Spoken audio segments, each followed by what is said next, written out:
Bonjour et bienvenue dans ce nouveau tutoriel de préparation de chantier.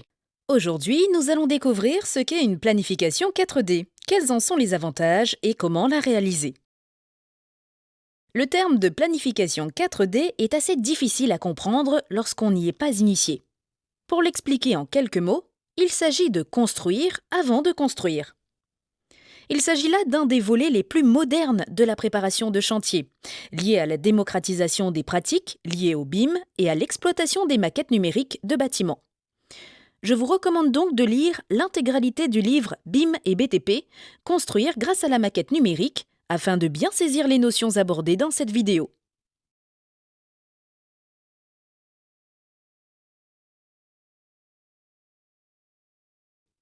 Voici ce qu'est une planification 4D.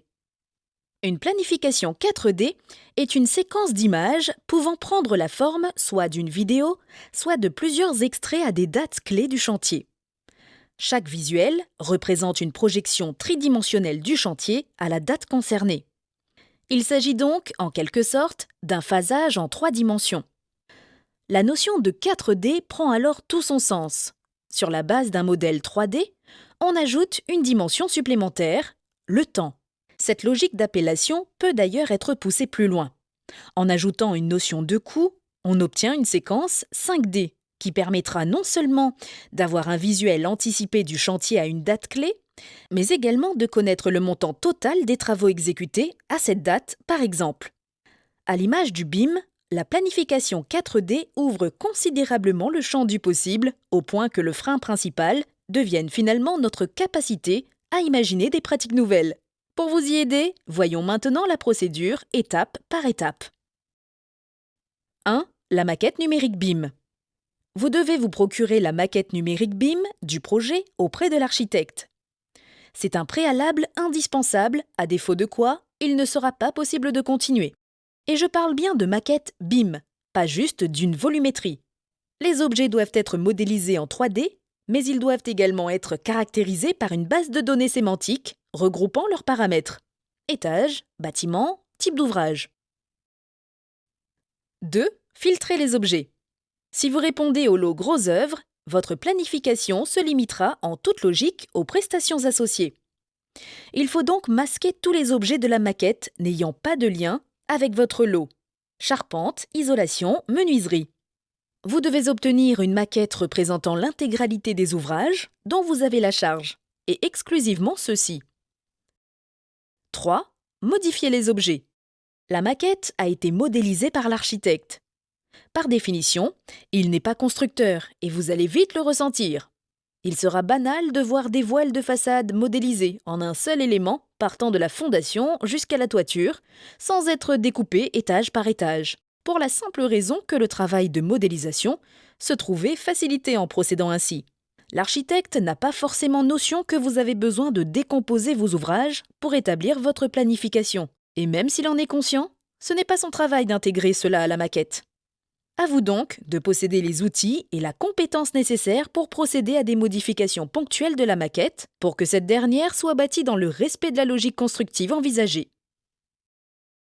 4. Dressez votre planning traditionnel. La planification traditionnelle reste un préalable. Lisser les cadences et organiser les ressources sont des volets essentiels du travail d'optimisation de chantier. Ne vous avisez pas de sauter cette étape. La rentabilité de votre chantier s'en trouverait grandement réduite.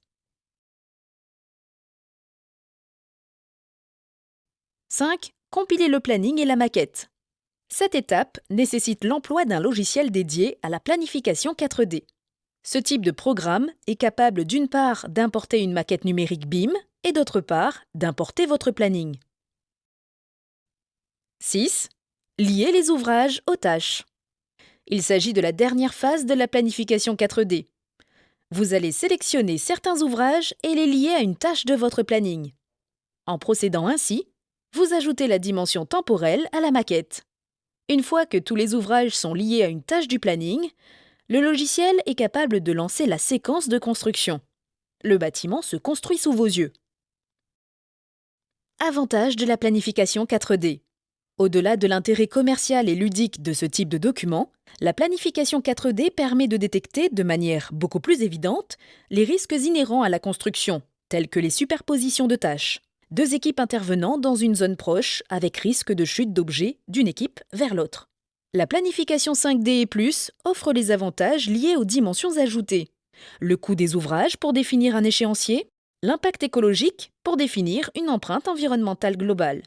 Je le répète, la seule limite est votre imagination. Quel logiciel utiliser? La suite de cette vidéo est réservée aux membres abonnés. Pour bénéficier vous aussi d'un accès premium, rendez-vous sur préparationdechantier.com à la rubrique abonnement. Merci et à bientôt.